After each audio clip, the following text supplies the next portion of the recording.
Saya Fedi Pilor. Saya ingin menjelaskan mengenai co-payment. Ya. Co-payment yang kemarin itu sedang diributkan oleh banyak pihak ya. Dan kemudian OJK mengeluarkan aturan terkait dengan co-payment dalam asuransi kesehatan.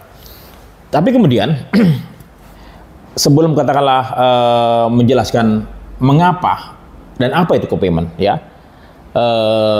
Saya percaya perusahaan asuransi saat ini untuk asuransi kesehatan katanya mengalami kerugian ya karena biaya perawatan pengobatan kesehatan di rumah sakit mengalami inflasi. Katanya artinya kenaikannya sangat tinggi.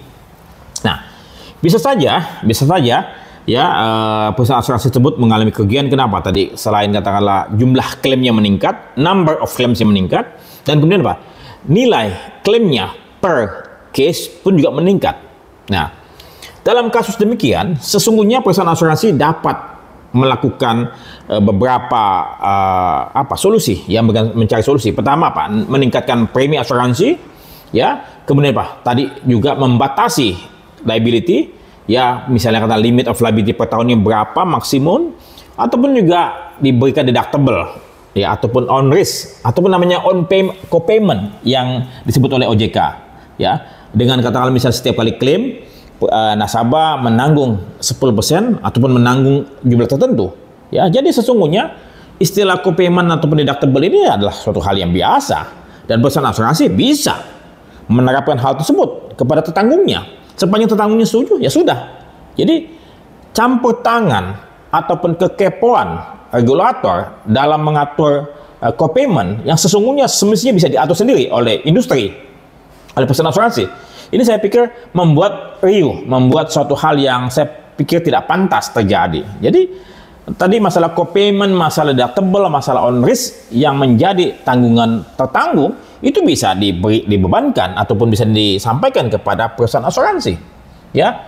Dan masih banyak hal. Tetapi sebelum katakanlah perusahaan asuransi memberikan kenaikan premi, sebelum memberikan deductible ataupun limit of liability per tahun, ya, ataupun per penyakit, perusahaan asuransi semestinya apa? Melakukan kajian terlebih dahulu. Mengapa klaim tertanggung meningkat? Mengapa nilai inflasi ataupun nilai pengobatan tersebut meningkat?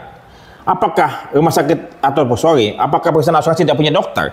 Kan semestinya dokter di perusahaan asuransi dapat memeriksa obat-obat apa saja, biaya-biaya apa saja, ya, jasa-jasa apa saja yang meningkat di rumah sakit. Dan mestinya dia memeriksa kepada TPA, third party assistant, ya.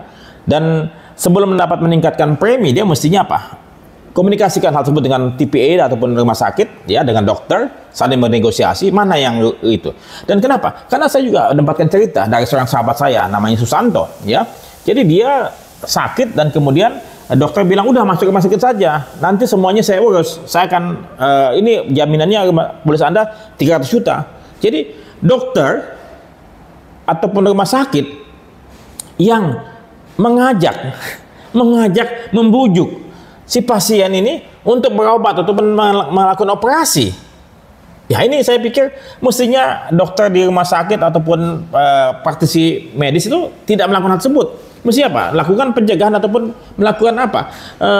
Minimalisir kerugian. Tapi kembali lagi, memang dokter di rumah sakit ya tentunya mencari dana, mencari bisnis, mencari fee untuk dapat memperoleh keuntungan.